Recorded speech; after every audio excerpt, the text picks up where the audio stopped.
24 में आपका बहुत बहुत स्वागत है। देखिए आज हमारे साथ जुड़े हैं एसटीईटी 19 के क्वालिफाइड अभ्यर्थी बंटी। बंटी से सीधा सीधा बात करेंगे आज बहाली को लेकर। बंटी, लगातार आप लोग आंदोलन कर रहे थे, सरकार यह कह रही है कि दिसंबर अंतिम में बहाली हो जाएगी, लेकिन अब देखा जाए तो यह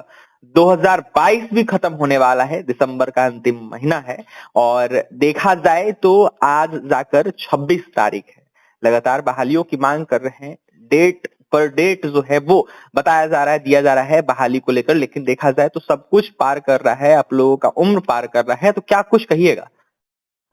सबसे पहली बात NBC 24 और आपकी पूरी टीम को अभिषेक जी, एसटीईटी क्वालिफाइड बंटी की तरफ से बहुत बहुत धन्यवाद। देखिए, सही बात है कि लगातार हम लोग 19 से 4 साल से हम लोग लड़ रहे हैं और लगभग 2 साल अब होने को है और आंदोलन हम लोग लगातार पटना की धरती पे किए और हमारी टीम ने भी किया और इसके दिशा में बहुत हम लोग लड़ाई लड़े, ट्विटर कैंपेन भी किया और सोशल मीडिया के प्लेटफॉर्म बहुत सारे चैनलों में हम लोगों ने इंटरव्यू दिया। लेकिन NBC 24 सजग रूप से और कृत संकल्प रूप से हम लोग के साथ रहे और हमेशा बने हुए हैं। मैं आपको बता दूं, सरकार ने जिस तरह से बोला था कि इसके दिसंबर माह में जो कैबिनेट मीटिंग हुई थी उसमें बोला था कि बहाली अल्टीमेटली खुल जाएगी, लेकिन अब कल एक लास्ट कैबिनेट की मीटिंग है 27, उसमें भी इस बात को हम लोग नजर बनाए हुए हैं कि क्या होती है। अगर इसमें भी अगर कुछ नहीं होता, साल का एंड आ गया है और जनवरी में ये बोल रहे हैं, फरवरी में बोल रहे हैं, पता नहीं क्या होगा नहीं होगा, 2023 आ गया, लेकिन 23 आने के प्रारंभ में अगर बहाली इसके दिशा में नहीं खुलती है तो निश्चित तौर पे जनवरी के माह में जो हमारा प्लानिंग है हमारी टीम के साथ, इस सरकार को हम लोग कहीं ना कहीं डिकोड करेंगे और विपक्ष के जो भी हमारे पार्टी अलायंस में जो है विपक्ष, जैसे भी एक जन सुराज करके जिनका है प्रशांत किशोर जी, आप जान रहे हो, हाँ, उनसे भी हमारी बात हुई है और हम उनसे लगातार उसके कांटेक्ट में हैं और हम उनके साथ कहीं ना कहीं वो पद यात्रा जो पूरे बिहार के 38 जिला में निकाल रहे हैं उनके साथ हमारी पूरी टीम जुड़ेगी और हम भी जुड़ेंगे। और इस सरकार का हम लोग मतलब शिक्षक बहाली को लेकर जिस तरह से निरंकुश है, जिस तरह से निराशावादी है और हम अभ्यर्थियों के साथ धोखाधड़ी कर रही है, तो हम प्रशांत किशोर जी के साथ मिलके उनके साथ पूरे बिहार भ्रमण के दौरान में ये बात हम रखेंगे और कहीं ना कहीं इसको पॉलिटिकल रूप से ये बहाली को लेके ये उलझा के रखना चाहती, क्योंकि आपको भी पता है अभिषेक जी, लोकसभा का इलेक्शन 24 में, 25 में विधानसभा का इलेक्शन है, ये इलेक्शन से जोड़ के देख रही है दोनों, कहीं ना कहीं उप मुख्यमंत्री तेजस्वी यादव जी और मुख्यमंत्री जी नीतीश कुमार जी, ये दोनों का यही चाल चरित्र है और इस चाल चरित्र को हमको उजागर करना। और ये बात हम आपको बता दें, सरकार पे अब हम लोग को भरोसा पूर्णतः उड़ गया है। मैं आपको बता दूं, रीजन है जिस सरकार का स्टैंड आउट कहीं ना कहीं क्लियर आउट नहीं है और जिस तरह से शिक्षा मंत्री का स्टैंड आउट हमेशा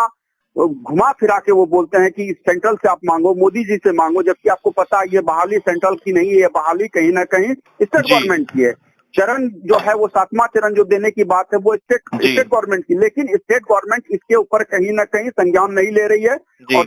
सिर्फ चुनावी घोषणा या कह लीजिए कि सिर्फ मीडिया में थ्रू आउट हवाबाजी करते हैं, चाहे वो उसमें शिक्षा मंत्री हो या तेजस्वी यादव हो या मुख्यमंत्री नीतीश कुमार जी, तो कहीं ना कहीं चुप है, मुख दर्शक बने हुए हैं। तो इसी लेके हम लोग अब विपक्ष के रूप में थर्ड वैकल्पिक विकल्प हम लोग स्टेट के जो भी अभ्यर्थी हैं उसको हम फ्रंट को खड़ा करेंगे। जिस तरह से दिल्ली में केजरीवाल मॉडल रहा, जिस तरह से केजरीवाल मॉडल आया और कहीं ना कहीं आपके रूप में आपको पता है, उसके बाद जिस तरह से दिल्ली का मॉडल बदला शिक्षक को लेके, उसी तरह हम लोग बिहार के अंदर में भी कहीं ना कहीं इम्प्लीमेंट हम बदलने की कोशिश करेंगे। और मैं आपको बता दूं, कल हम लोगों ने ट्विटर जी बोलिए ट्विटर कैंपेन को लेकर कुछ। हाँ, कल हम लोग एक ट्विटर कैंपेन भी चलाए थे, अनफॉर्चुनेट उसमें बहुत सारे अभ्यर्थी भाग लिए और हमको लगता है अच्छा खासा ट्वीट हुआ था, लेकिन नंबर 1 हम लोग ट्रेंड नहीं करा पाए, लेकिन कोशिश हमारी जारी है। लड़ाई हमने, चाहे वो डिजिटल प्लेटफॉर्म पे लड़ाई हो, चाहे वो हमारा आंदोलन के रूप में लड़ाई हो, हर मोड़ पे हमारी टीम और हम लोग लगे हुए हैं। और कहीं ना कहीं हमारी टीम के कुछ साथी अभी पिछले दिनों जिस तरह से गए हुए थे इंटरव्यू में, जिस तरह से तेजस्वी यादव जी ने बोला कि मैथ साइंस के शिक्षकों की कमी है, तो मैं आपको बता दूं 20,000 स्टूडेंट अभी आज के डेट में मैथ साइंस में पास आउट हैं। और जो अभी आनंद किशोर जी के साथ इन्होंने बोला कि स्टेट हम 23 लेंगे, स्टेट 23 लेने से पहले वो स्टेट 19 के साथ उनको इंसाफ करना होगा, और अगर स्टेट 19 के साथ इंसाफ नहीं करना होगा तो हम लोग, मैं आपको बता दूं, पटना की धरती पे हम लोग का आंदोलन और पद यात्रा जो हमने बोला है प्रशांत किशोर जी के साथ, हम लोग मिलकर पूरे बिहार के जनता के सामने जाएंगे, पूरे समाज के सामने जाएंगे और इस सरकार का पोल खोलेंगे। पंडित जी, अंतिम सवाल रहेगा, जब शिक्षा मंत्री से हम सवाल करते हैं बहाली को लेकर तो उनका कहना रहता है कि लाखों लाख बहाली होगी, जल्द होगी, आखिर कब होगी, ये बड़ा सवाल है, कैसे देखते हैं? देखिए, शिक्षा मंत्री कुछ भी नहीं है। शिक्षा मंत्री वो नाम मात्र के हैं, कठपुतली हैं। उनका इशारा कहीं ना कहीं मैं आपको बता दूं, तेजस्वी जी भी कहीं ना कहीं इस पर संज्ञान लेने के लिए कृत संकल्प नहीं। जब वो सत्ता के विपक्ष में यही गलियारे में जब वो बैठे हुए थे, भाजपा के साथ यही एनडीए गवर्नमेंट थी, तो उस समय हमेशा वो आवाज उठाते थे, प्रबल प्रमुखता से वो बात रखते थे, और हमारे आंदोलन में भी वो गर्दनी बाग हो, चाहे जहां भी हम लोग आंदोलन करते थे, वो आके हमारे साथ देते थे। लेकिन आज देखिए उसका उलट, जब वो सत्ता में बैठे हुए तो नीतीश चाचा जी से कभी ये सवाल नहीं करते हैं कि आखिर बहाली 7वां चरण क्यों नहीं खोलते। आज हम कहते हैं कि ठीक है, बिहार पुलिस और दरोगा के लिए आप 75,000 अभ्यर्थियों का नोटिफिकेशन आप निकालने के लिए सोच रहे हैं, लेकिन एसटेट और सीटेट बीटेट के साथियों के साथ जब 7वां चरण की हम मांग करते हैं, तो वहां पे आपका मुंह में मतलब क्या कहा जाता है, मतलब सांप सूंघ जाता है, आप बोलने के लिए तत्पर नहीं रहते हैं। तो मैं ये पूछना चाहता हूँ कि आखिर आप बिहार के शिक्षा मॉडल को आप कहाँ, किस दिशा में लेके जाना चाहते हैं? सिर्फ आप through out entry out media में सिर्फ इस बात को रखते हैं और बोलते हैं कि हम, हमारे पास शिक्षकों की कमी है, या अच्छे टीचर या बेस्ट क्वालिटी एजुकेशन हम देने के लिए जा रहे हैं। तो देने के लिए जा रहे हैं, कब तक आप दीजिएगा? कब तक इस तरह से आप इसको चुनावी स्टंट के रूप में आप इसको लंबा लेके जाएंगे? अगर यही लेके जाना है तो थर्ड वैकल्पिक विकल्प के रूप में हम लोग प्रशांत किशोर जी को चुनेंगे। और प्रशांत किशोर जी, मैं तो बिहार के 29 जिला के अभ्यर्थियों को मैं कहूंगा, जो भी सीटेट बीटेट के अभ्यर्थी, उनको भी मैं कहना चाहूंगा कि पद यात्रा जिस तरह से अभी राहुल गांधी भारत जोड़ो यात्रा उन्होंने प्रारंभ किया, तो उसी तरह से मैं बोलूंगा प्रशांत किशोर जी एक अमुक चेहरा है। वो हमको लगता है कि एक नया दिशा एवं दशा के रूप में प्रशांत किशोर जी हम लोग के रूप में एक वैकल्पिक विकल्प के रूप में है, और इस वैकल्पिक विकल्प के तौर पे हम कहीं ना कहीं प्रशांत किशोर जी को देख रहे हैं। और मैं आपको बता दूं, बिहार के 29 जिला के अभ्यर्थियों को मैं रिकॉल करना चाह रहा हूं कि उनके साथ उनका जन समर्थन कीजिए और इस सरकार और सिस्टम को कहीं ना कहीं उखाड़ने का काम कीजिए, तभी जाके 7वां चरण की बहाली देगी। जी अभिषेक बंटी जी, अंतिम सवाल रहेगा, क्या ये सरकार जुमलेबाजी कर रही है?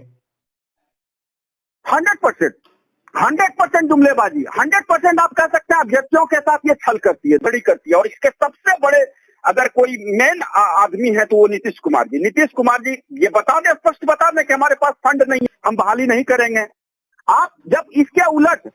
जब आप चुनाव करवाते हैं तो चुनाव में सत्ता में आप बैठ जाते हैं, और सत्ता का सुख जब आप ले रहे हैं, आज 20 साल से आप बिहार के इस राजनीति के धुरी रहे, केंद्र में रहे, तो बिहार के राजनीति के धुरी केंद्र में रहे। हमको एक चीज आप बता दीजिए, नीतीश कुमार जी को क्या पता नहीं है कि उनका बजट क्या है? जब बजट उनको क्लियर नहीं है तो क्यों गुमराह कर रहे हैं? आप कह दीजिए कि हम साल 2 साल और बहाली नहीं करेंगे,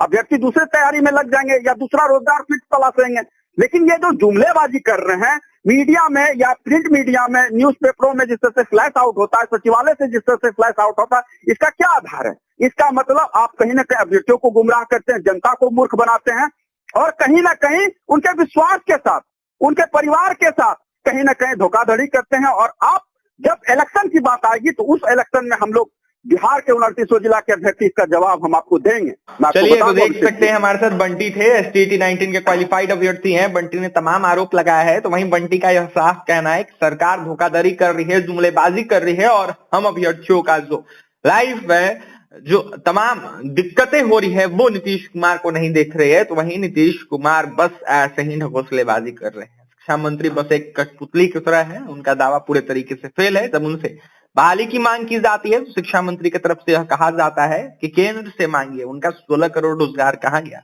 बंटी की तमाम बातें आपने सुनी है, एक नया चेहरा जो है वो खोजने की बात हो रही है बिहार के युवाओं की तरफ से। बंटी ने यह साफ कहा है कि अंतिम चेहरा जो है प्रशांत किशोर ही होंगे, क्योंकि लगातार वो जनसुराज यात्रा को लेकर भ्रमण कर रहे हैं, और हमारे साथियों ने मुलाकात किया है, और आने वाले दिनों में हम लोग मुलाकात करेंगे। और जिस तरीके से सरकार यह दावा कर रही है कि युवाओं को रोजगार देंगे, लेकिन उनका दावा फेल है, उनके दावा जिस तरीके से फेल है, उनको जवाब हम बिहार के युवा देंगे। तो वहीं क्या कुछ करते बंटी आपने सुना, एसटीईटी 19 के अभ्यर्थी हैं। और भी तमाम खबरों